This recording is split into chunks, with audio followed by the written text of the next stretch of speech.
Hello everyone, তুমি যদি HSC 25 ব্যাচের হয়ে থাকো তাহলে ভিডিওটা স্কিপ না করে পুরোটা দেখো।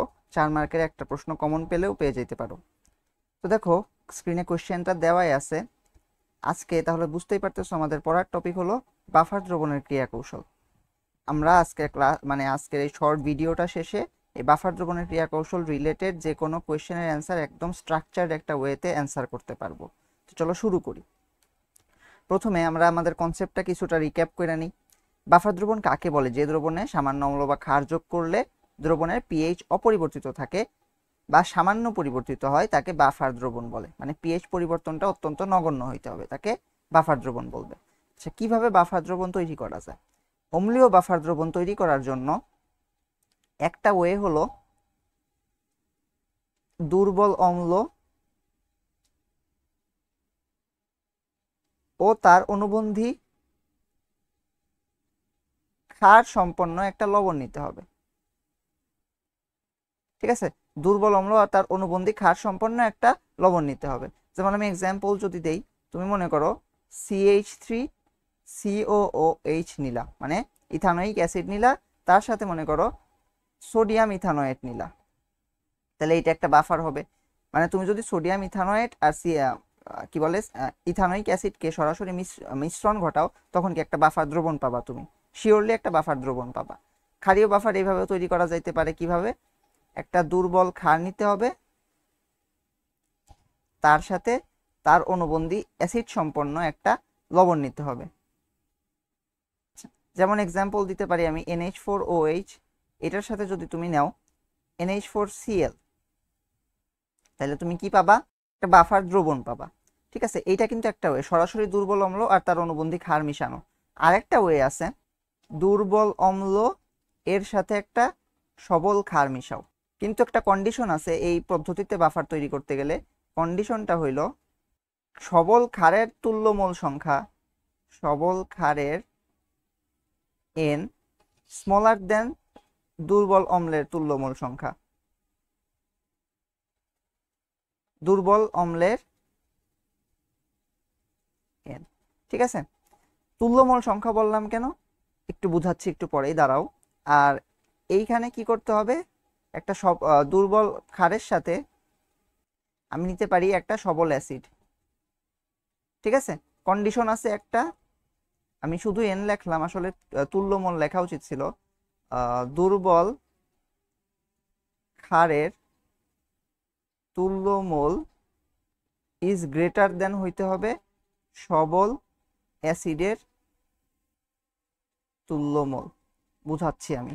যেমন ধরো, তুমি যদি CH3COOH এর সাথে সোডিয়াম হাইড্রোক্সাইড দাও, তাহলে তুমি কি পাবা?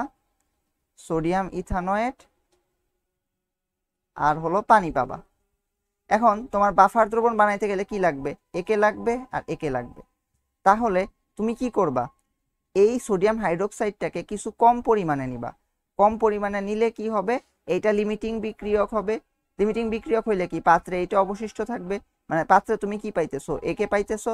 আর বিক্রিয়া করলে পরে তো এই CH3COON তো উৎপন্ন হবেই, মানে সোডিয়াম ইথানোয়েট তো উৎপন্ন হবেই।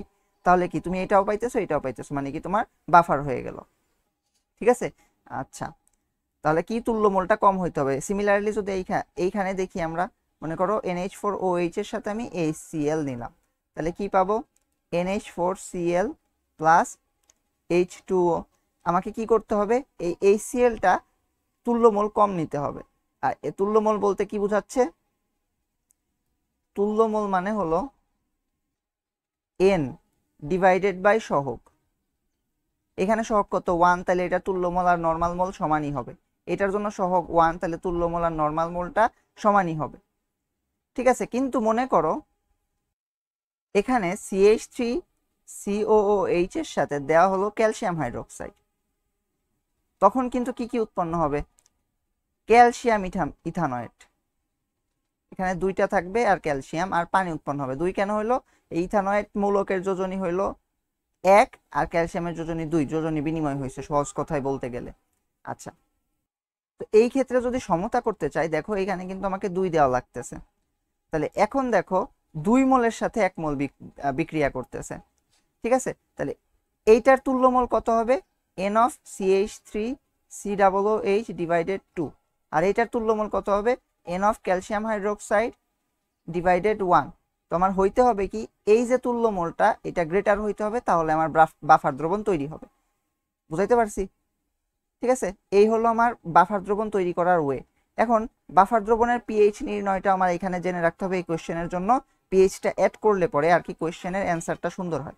পিএইচ নির্ণয়ের জন্য আমরা কোন ইকুয়েশন ব্যবহার করি? Henderson Hasselbalch equation. তো ইকুয়েশন দুইটা কি কি? অম্লীয় বাফারের জন্য পিএইচ সমান pKa plus log weak acid এর উপরে এর কনজুগেট। দেখো কনজুগেট লিখছি আমি, কিন্তু সল্ট লিখি নাই, কারণ আছে একটু পরে বলবো। আর POH সমান pKb plus log of conjugate divided week base. তো বাফার দ্রবণটা আসলে তৈরি করে কে কে? আমি যে দেখাইলাম CH3COOH আর হলো দেখাইছিলাম CH3COONA না। তো বাফার দ্রবণটা আসলে তৈরি করে এই অ্যাসিডটা আর এইটার অ্যানায়নিক পার্টটা যদি অম্লীয় বাফার হয়। আর ক্ষারীয় বাফারের জন্য NH4OH আর এই যে NH4 প্লাস পার্টটা মানে ক্যাটায়নিক পার্টটা মিলে বাফার তৈরি করে। ঠিক আছে, মেকানিজম পড়াইলে আরো ক্লিয়ার হবে। তো কথা হলো এই জন্য আমরা কনজুগেট নিই। ঠিক আছে, সল্ট নেই না। কেন? সল্ট নিলে একটু প্রবলেম আছে, সেটাও বলতেছি। আগে এই সূত্রটা একটু মডিফাই করে নিই। দেখো আমরা জানি S = N/V।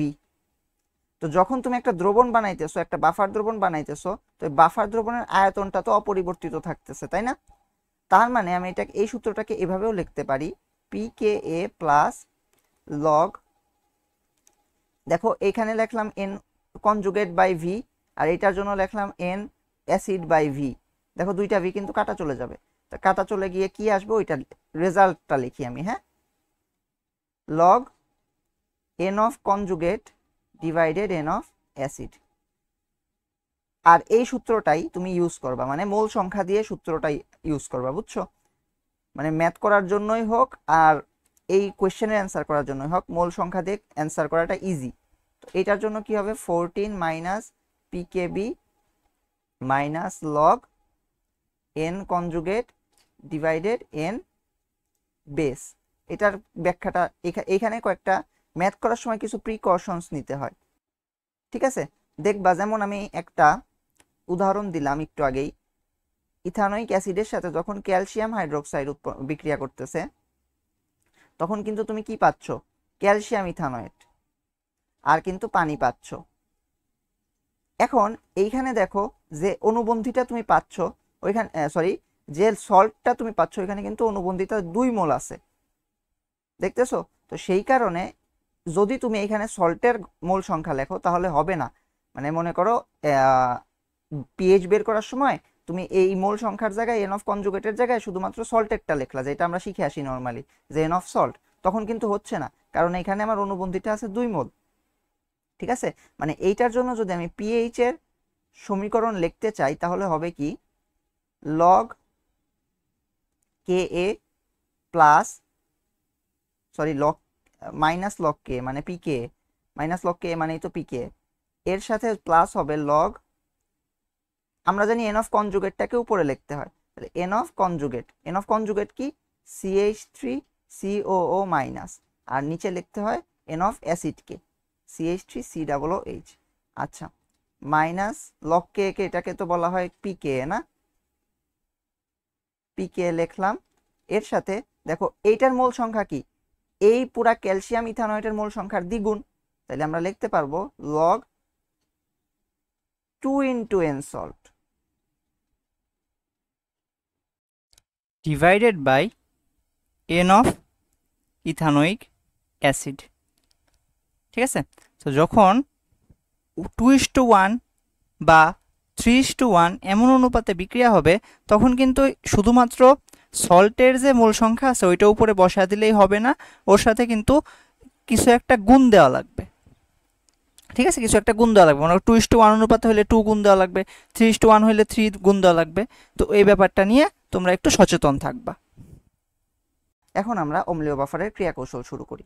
আমরা অম্লীয় বাফার হিসেবে কনসিডার করতেছি মনে করো CH3COOH প্লাস এইটার অনুবন্ধী একটা ক্ষার নিচ্ছি। ঠিক আছে, এইটাকে আমরা অম্লীয় বাফার হিসেবে কনসিডার করে এইটার সাহায্যে মেকানিজমটা ব্যাখ্যা করব।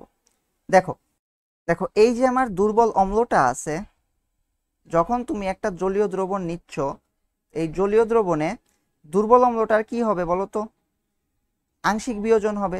তাহলে এটার আংশিক বিয়োজন দেখালাম আমি, CH3CO মাইনাস আর সাথে থাকবে H প্লাস, সবগুলা অ্যাকুয়াস ফর্মে আছে। এখন এর সাথে যখন তুমি আবার লবণটাকে নিচ্ছ, লবণের তো সম্পূর্ণ বিয়োজনই হবে। তাহলে লবণটার সাথে তুমি কি পাবা? CH3CO মাইনাস আর পাবা সোডিয়াম প্লাস। এখন কথা হলো, দেখো ইথানয়েড যে আয়নটা আছে, এই আয়নটা দুইটার মধ্যেই আছে। তো দেখো ও কিন্তু দুর্বল অম্ল। তো দুর্বল অম্লের সাথে একটা দেখতেছো যে দুর্বল অম্লের যে বিয়োজনের ফলে যেটা উৎপাদগুলো পাচ্ছ, তার মধ্যে একটা সবল তড়িৎ বিশ্লেষের সাথে কমন আছে। মানে কি, এখানে কমন আয়ন ইফেক্ট দেখা দিবে। কমন আয়ন ইফেক্ট দেখা দিলে কি হয়, আমার যে মেইন যে দুর্বল যৌগটা আছে সেটার কি হয়, দ্রাব্যতা হ্রাস পায় বা সেটার বিয়োজন হ্রাস পায়। তাহলে আমার এমনিতেই এটা দুর্বল অম্ল, এটা এমনিতেই কম বিয়োজিত হইতো, এই কমন আয়নের কারণে আরো কম বিয়োজিত হবে। তো মেইনলি এই কমন আয়নটা সৃষ্টির জন্যই আমাকে কনজুগেট আর কি বেসটা নিতে হয়, যাতে আমার এইটার বিয়োজনকে আমি থামায় রাখতে পারি। ঠিক আছে, এখন আমি এটার মেকানিজমটা ব্যাখ্যা করি। মনে করো এই যে বাফার দ্রবণটা তৈরি হয়েছে, তুমি এর মধ্যে সামান্য অ্যাসিড যোগ করছো। সামান্য অ্যাসিড যোগ করছো মানে কি, তুমি অ্যাসিড অ্যাড করা মানে H প্লাস অ্যাড করা। তো দেখো যখন তুমি H প্লাস অ্যাড করতেছো, এটাই দ্রবণের এই যে ঋণাত্মক অংশটা আছে না, তো ঋণাত্মক অংশটাকে নিয়ে যাবে, মানে ওইটার সাথে বিক্রিয়া করে ফেলবে। তাহলে কি হবে, H plus plus CH3COO minus হচ্ছে কি CH3COOH। তাহলে H প্লাস, আচ্ছা সরি একটু ভালো করে লিখি, সামান্য H প্লাস যোগ করলে তা CH3COOH এ পরিণত হয়, মানে ইথানোয়িক অ্যাসিডে পরিণত হয়। কমন আয়ন ইফেক্টের কারণে বা সম আয়ন প্রভাবের কারণে ইথানোয়িক অ্যাসিডের বিয়োজন অত্যন্ত কম হয়। তো বিয়োজন যদি এটার অত্যন্ত কম হয়, বুঝো তাহলে কি হবে, এইটা বিয়োজিত হয়েই তো পরে তোমাকে আবার H প্লাস দিবে। তো তুমি যে H প্লাস অ্যাড করলা, সেটা তো আমার এই ঋণাত্মক আয়ন নিয়ে গেল, তো নিয়ে গিয়ে এইটা বাড়লো, এটার পরিমাণ বাড়লো। তাহলে কি হওয়ার কথা, কি এইটার পরিমাণ যেহেতু বাড়ছে, লা শাতেলিয়ার নীতি অনুসারে বিয়োজনটা বৃদ্ধি পাওয়ার কথা। বিয়োজন বৃদ্ধি পেয়ে ডান পাশে সাম্যাবস্থা করার কথা, শিফট করার কথা। ডান পাশে সাম্যাবস্থা শিফট করলে আরেকটু অতিরিক্ত H প্লাস পাওয়ার কথা, ফলে দ্রবণটা অ্যাসিডিক হয়ে যাওয়ার কথা। কিন্তু আমি তো কমন আয়ন দিয়ে রাখছি, তাই এইটার বিয়োজন কি হইতেছে, অনেক কম হইতেছে। তো সেই কারণে তুমি যে H প্লাস অ্যাড করলা, সেইটার প্রভাবটা প্রশমিত হয়ে যায়। ঠিক আছে, তো এভাবে যোগকৃত অ্যাসিডের প্রভাব প্রশমিত হয়ে যায়, ফলে কি পিএইচ এর কোনো চেঞ্জ হয় না। চলো এখন দেখি সামান্য ক্ষার যোগ করলে কি হবে। সামান্য বেস মানে কি আসলে OH মাইনাস যোগ করলে, দেখো যখন তুমি OH মাইনাস দিচ্ছ, তখন সেটাই H প্লাসের সাথে যুক্ত হয়ে পানি তৈরি করে ফেলবে। এখন পানি তৈরি করলো, তার মানে কি দ্রবণে H প্লাস কমে গেল। এখন H প্লাস যদি কমে যায়, তাহলে লা শাতেলিয়ার নীতি অনুসারে কি হবে বলো তো, একটা উৎপাদ কমায় দিচ্ছ, তাহলে কি হবে, সাম্যাবস্থাটা ডানের দিকে শিফট করবে। মানে কি বিয়োজন সামান্য বৃদ্ধি পাবে। তাই যতখানি H প্লাস কমলো, হ্যাঁ, সেইটা আবার বিয়োজিত হয়ে পেয়ে যাবা তুমি। তাহলে এখানে লা শাতেলিয়ার নীতির একটা প্রভাব আছে। তাহলে দেখো এই CH3COOH এর বিয়োজনটা সামান্য বেড়ে যাবে।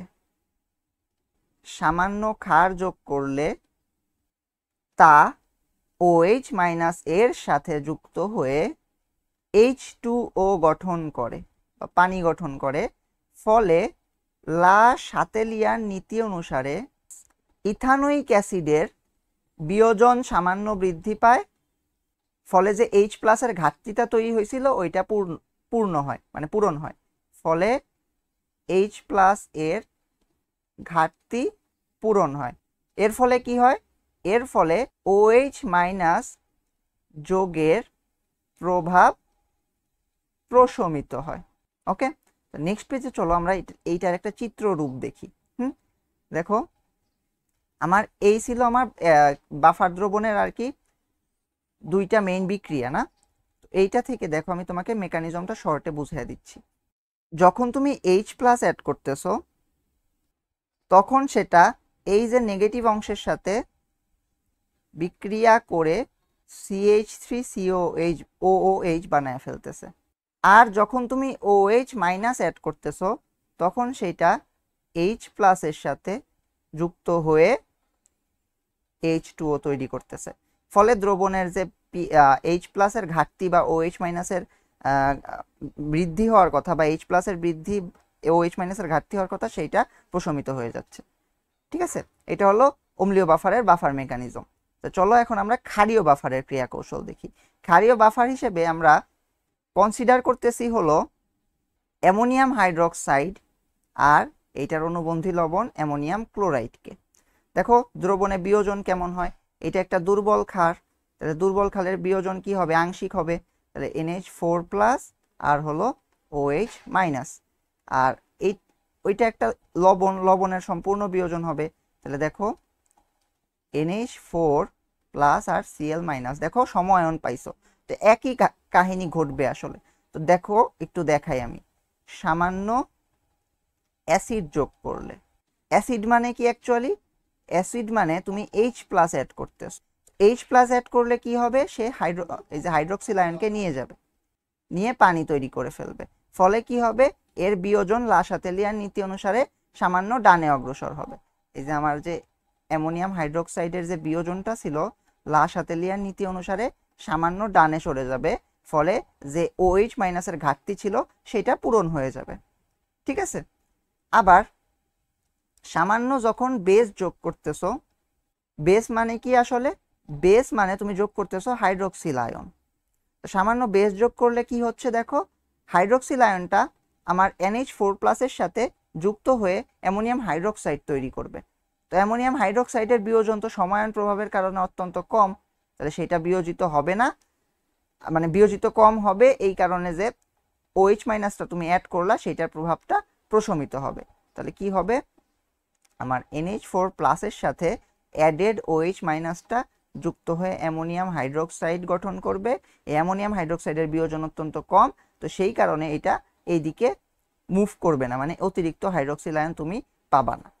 ঠিক আছে, আর যদি শর্ট করে দেখাতে চাই, মানে ওই যে ওইরকম চিত্রের সাহায্যে, যখন তুমি H প্লাস দিচ্ছ তখন সে হাইড্রোক্সিলের সাথে অ্যাড হয়ে পানি তৈরি করে ফেলতেছে, আর যখন তুমি OH মাইনাস দিচ্ছ তখন সে এইটার সাথে অ্যাড, মানে অ্যামোনিয়াম আয়নের সাথে অ্যাড হয়ে অ্যামোনিয়াম হাইড্রোক্সাইড গঠন করে ফেলতেছে।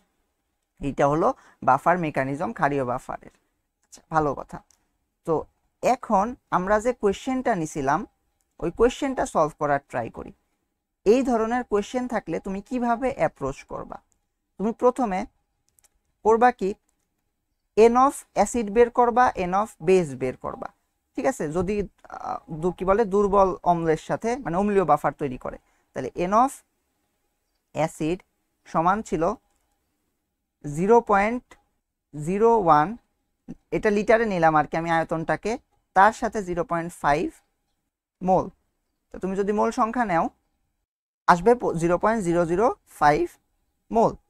আর এন অফ বেস যদি নাও, এন অফ বেস সেটা হবে 0.01 এর সাথে 0.3 মোল গুণ। আমার ডেটাগুলো মুখস্থ আছে তাই আমি লিখে দিচ্ছি, এখানে আসবে 0.003 মোল। ভালো কথা। এখন বিক্রিয়াটা কেমন হয়? এইটার সাথে সোডিয়াম হাইড্রোক্সাইড যখন তুমি অ্যাড করবা তখন তুমি পাবা সোডিয়াম ইথানয়েট আর পানি। দেখো 1:1 অনুপাতে বিক্রিয়া করছে, তাহলে কোনো ঝামেলা নাই। একটু আগে যে প্রিকশনসের সময় দেখাইছিলাম 1:2 অনুপাতে বিক্রিয়া করলে বা 1:3 অনুপাতে বিক্রিয়া করলে ঝামেলা আছে, 1:1 বিক্রিয়া করলে কোনো ঝামেলা নাই। ঠিক আছে, তাহলে দেখো 1 মোল অ্যাসিডের সাথে 1 মোল বেস যোগ করবে, বিক্রিয়া করবে, তাহলে 1 মোল sodium hydroxide is equivalent to 1 mole ethanoic acid. এখন সোডিয়াম হাইড্রোক্সাইড আছে 0.003 মোল, ইথানোয়িক অ্যাসিড আছে 0.005 মোল, মানে 1:1 অনুপাতে নাই। কে বেশি আছে? Ethanoic acid. তাহলে আমরা বলতে পারি সুতরাং সোডিয়াম হাইড্রোক্সাইড এখানে লিমিটিং বিক্রিয়ক।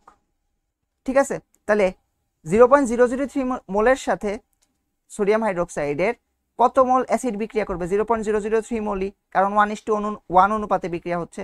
সুতরাং বিক্রিয়াকৃত অ্যামোনিয়া বলতেছি, ইথানোয়িক অ্যাসিড এর মোল সংখ্যা n রিঅ্যাক্টেড সমান কত? 0.003 মোল। তাহলে কি কিছু পরিমাণ অবশিষ্ট থাকবে, এবং এইটাই আমার গোল, কিছু পরিমাণ অ্যাসিড যাতে অবশিষ্ট থাকে, এইটাই আমার গোল ছিল। তাহলে অবশিষ্ট অ্যাসিডের মোল সংখ্যা n অফ রিমেইনিং অ্যাসিড সমান কত? 0.005 থেকে 0.003 মাইনাস করবা, আসবে কত? 0.002 মোল। তাহলে এই যে যত মোল অ্যাসিড থাকলো আর 1 মোল সোডিয়াম হাইড্রোক্সাইড থেকে দেখবা আমরা পাইছিলাম হলো 1 মোল সোডিয়াম ইথানয়েড।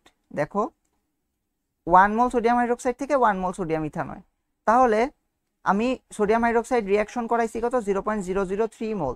তাহলে এই সোডিয়াম হাইড্রোক্সাইড থেকে আমি ইথানয়েড পাবো, সোডিয়াম ইথানয়েড পাবো কতখানি? 0.003 মোল সোডিয়াম ইথানয়েড পাবো। ভালো কথা। তাহলে n অফ কনজুগেট কত হবে আমার?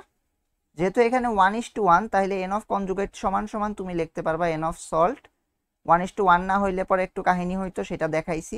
তাহলে এখানে 0.003 মোল। তারপরে তুমি কি করবা? পিএইচটা একটু বের করে দেখাবা। ঠিক আছে, পিএইচটা বের করে দেখাবা। pKa plus log of n of conjugate divided n of acid, এটা বের করে দেখাবা একটু। হ্যাঁ, এটা ক্যালকুলেশন করে দেখাবা। এরপরে তোমাকে কোয়েশ্চেন করছে কি, যে সামান্য অ্যাসিড বা ক্ষার যোগ হলে কি হবে। দেখো তারপরে তুমি বলবা, তারপরে তুমি বাফার মেকানিজমটা ব্যাখ্যা করে দিবা আর কি। দেখো এই অ্যান্সারটা সাজানোর জন্য তুমি আগে এইভাবে না লিখে ডিরেক্ট আগে লিখবা, দুইটা কথা লেখা নিবা। বাফার দ্রবণ সম আয়ন প্রভাব ও লা শাতেলিয়ার নীতির উপর ভিত্তি করে কাজ করে, এই দুইটা কথা লেখা নিবা। লা শাতেলিয়ার নীতির উপর ভিত্তি করে কাজ করে, যে দুইটা কিভাবে কাজ করে সেটা কিন্তু আমি দেখাইছি। হ্যাঁ, এরপরে লিখবা উক্ত বাফারের বিয়োজন নিম্নরূপ, মানে উক্ত বাফারে কি কি বিয়োজন হয় সেটা দেখাবা। বাফারের বিয়োজন নিম্নরূপ। ঠিক আছে, তারপরে বিয়োজনগুলা দেখাবা, বিয়োজনগুলা দেখায় অ্যাসিড অ্যাড করলে কি হয়, ক্ষার অ্যাড করলে কি হয় সেটা লিখে দিবা। আমি জাস্ট কপি করে নিয়ে আসি। সামান্য বেস যোগ করলে কি হয়, এটা কপি পেস্ট করে দিয়ে দিই। মানে একটা অ্যান্সার আমি তোমার জন্য ফুললি করে রাখতেছি, তুমি জাস্ট আর কি অ্যান্সারটা দেখে যাতে মিলাইতে পারো। একটা অ্যান্সার যদি তুমি এটার জন্য ফুললি রেডি করে রাখো, তোমার এক্সামে যায় যদি তুমি এটা কমন পেয়ে যাও সরাসরি লিখতে পারবা। না হলে কিন্তু কিছুক্ষণ ভাবতে হবে কোয়েশ্চেনের অ্যান্সারটা কিভাবে সাজাবা। তাই জন্য এটার অ্যান্সারটা রেডি করে রাখা আমি প্রেফার করি, মানে যেগুলো কমন কোয়েশ্চেন ওগুলোর অ্যান্সার রেডি করে রাখাটা আমি প্রেফার করি। ঠিক আছে, তারপরে বাফার মেকানিজমের এই ডায়াগ্রামটাও দিয়ে দিবা, তাহলে তোমার কোয়েশ্চেন অ্যান্সার ফুলফিল হয়ে গেল। একটা সুন্দর এইরকম ভাবে যদি তুমি কোয়েশ্চেন অ্যান্সার করো তাহলে তোমার মার্ক কেউ কাটতে পারবে না। মানে আমি শুরুতে যে কোয়েশ্চেনটা দেখাইছিলাম, তুমি এই রিভিশনটা মানে যেটা করালাম তারপরে এইটার সলিউশন এভাবে করতে পারবা। আমি তোমাকে সলিউশনের পুরো প্রসেস বলে রাখছি। এখন ধরো তোমাকে কেউ সরাসরি বইলা দিল যে সোডিয়াম ইথানয়েড দিছি এত, মনে করো এরকম একটা কোয়েশ্চেন দিল তোমাকে, সোডিয়াম ইথানয়েডও আছে দেওয়া আর ইথানোয়িক অ্যাসিড দুইটারই মোল সংখ্যা ডিরেক্ট দেওয়া আছে, তখন তোমার এই যে এন অফ বেস বের কইরা যে লিমিটিং বিক্রিয়ক টিক্রিয়ক বের করা এই ঝামেলা করতেই হবে না। তখন তুমি অ্যান্সার শুরু করবা পিএইচ থেকে।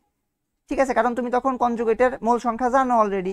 এই যে তুমি যে কি বলে সোডিয়াম ইথানয়েটের মোল সংখ্যা বের করলা, ওইটা তোমার আলাদা করে বের করা লাগতেছে না, তোমাকে সরাসরি দিয়ে দিছে, তখন তোমার ম্যাথ করাটা আরো ইজি হয়ে যাবে, ম্যাথ করার কোশ্চেন অ্যান্সার করাটা আরো ইজি হয়ে যাবে। ঠিক আছে, আজকের লেকচার এইখানেই শেষ করতেছি। তো এই সিরিজ যদি তোমরা চাও আমি কন্টিনিউ করি তাহলে আমাকে জানাবে, আর কোন কোন টপিককে কন্টিনিউ করতে পারি সেটাও বলবে আমাকে। তাহলে গুড বাই।